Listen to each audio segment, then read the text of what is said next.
In this tutorial, I go through how to save a pin that you have pinned that is going to a dead link, how to redirect a pin because for some reason you can't swap out the new URL. There's a workaround. So this is on the other side of this break.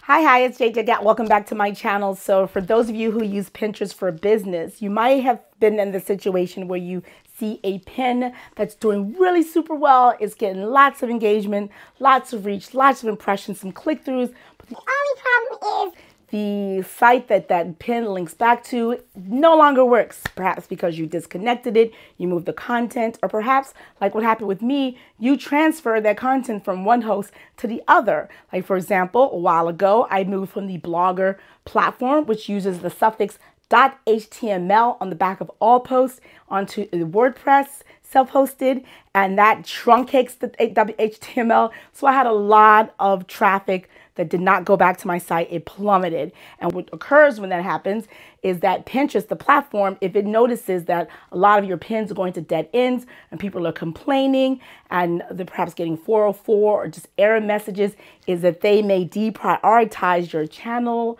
or your website or your account. They may deprioritize your account altogether, and you don't want that to happen.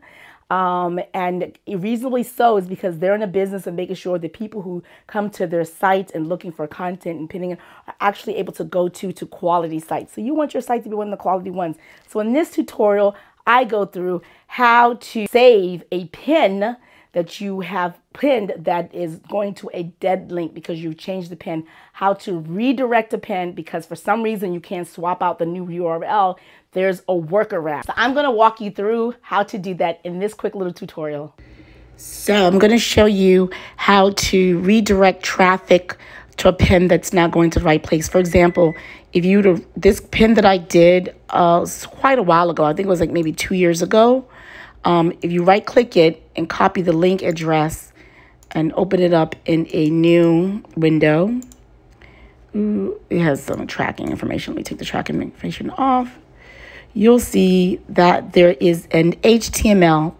The link that's linked to this pin right here goes to this website. Now, if I were to click off of this website, what's going to happen? Instead of taking me to this URL, it's going to take me to my homepage. Is redirecting. The reason why it's redirecting is because that URL, this URL right here, without the tracking information, is something that was associated with my old blog platform. This blog used to be on the Blogger platform. The Blogger platform added a .html to all my posts. When I navigated over to WordPress, the WordPress truncated the HTML. So if I remove the HTML from there, you know what you're going to get? You're going to actually get the site that it's supposed to be connected to. So that's the site that it's supposed to be connected to, because you notice, so this is the pin. Here's the pin below. See the pin down here. There's a pin right there. That's the pin right here. That you're sure? Where was the pin? Here's the pin. Oh, there's the pin. Yeah, there's the pin right there. Here's the pin on the website. But again, it was going to the wrong account. So how do you do it? This is how you fix that.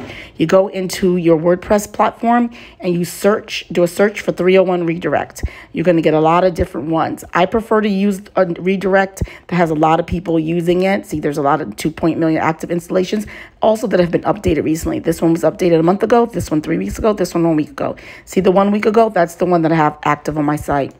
Then when you install it, you activate it, you can manage it. So this is the window you get. The pro version I'm going to upgrade to, actually, because for $50 for a lifetime, it auto fixes this URLs. But before that, if you don't get the pro version and you just get the free version, you have to manually upload all of them. So as you can see, which the 301 is where it's coming from. So it's redirected from, it's going to have the first part of your website domain. And then what you do is you take the last part of the broken URL. And for me, that broken URL is this URL right here without the tracking again. That's it with a .html. And you just take this last part here, right? This last part. Because remember, when you go to the plugin, oops, where is it? The plugin, it has the first part. So you just drop in this last part here.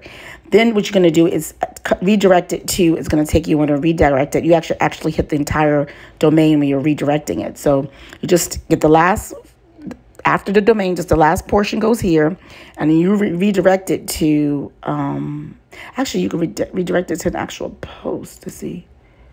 Yeah, okay, actually, I can redirect it to a post. So you can either find the post individually, or you can actually custom and just cut and paste the entire thing. That's what I just do. I just cut and paste the entire thing. And then what's going to happen is next time when you hit that link, instead of when you hit this link, it's going to redirect automatically to the correct website. And as you can see from my redirects that have happened, the reason why you need to do this, for example, is here it keeps a log of all of your 301 redirects, and it shows you the hits. So this 10 clipper hairstyle post that I did in 2014, when I redirected, it got 14 hits. So that means like the redirection is working. This is a big one. Eric Benet shares photo of his newborn from 2012. When I redirected to the actual current version, it's got me 1,293 hits. So these are 1,293 hits that I would miss. This is a big one. Shed Your Mommy Pooch and Tone with these 11 at-homes. With the .html, it was going dead. It was going redirect to my homepage. When I changed it to the actual you see the domain without the .html, I got 5,341 hits. So that's the value of doing that. Also, I think the Pinterest platform doesn't like your account going to dead ends, 301s, redirect, going back to the homepage. They want, if someone's looking for this pin, they want someone to be able to actually go to that pin. So that's the value of and importance of doing that. So your account doesn't get depressed or re-indexed or banned any sort of way for having too many accounts, pins that don't go to actual places. So I hope that was helpful for you. Hey, I hope that was helpful for you. And if you found that tutorial and walkthrough helpful, I invite you to hit that like button on this video and comment below if it was helpful, or if you have any other Pinterest related 101 trouble, hack or something that you're trying to work yourself through and you'd like me to do a quick little video for you. And hit the subscription bell if you like this channel and you want to be alerted by YouTube when I publish a new video. And then finally hit the notification, subscribe, hit the notification bell. Yeah, and that's it, and join the J Squad. So J Squad is what I call my community of Pinterest folks here who I try to edify. And I started this channel about a year ago, sharing with you the tips, tricks, and hacks on how to navigate the Pinterest platform and how I can help you grow your Pinterest channel, reach your audiences, expand your subscriber base, get some sales, and do it all through Pinterest. Okay, I hope that's helpful for you. Talk to you later. It's JJ Gat. Like, subscribe, hit the notification bell. Cue my outro music. Da da da da da.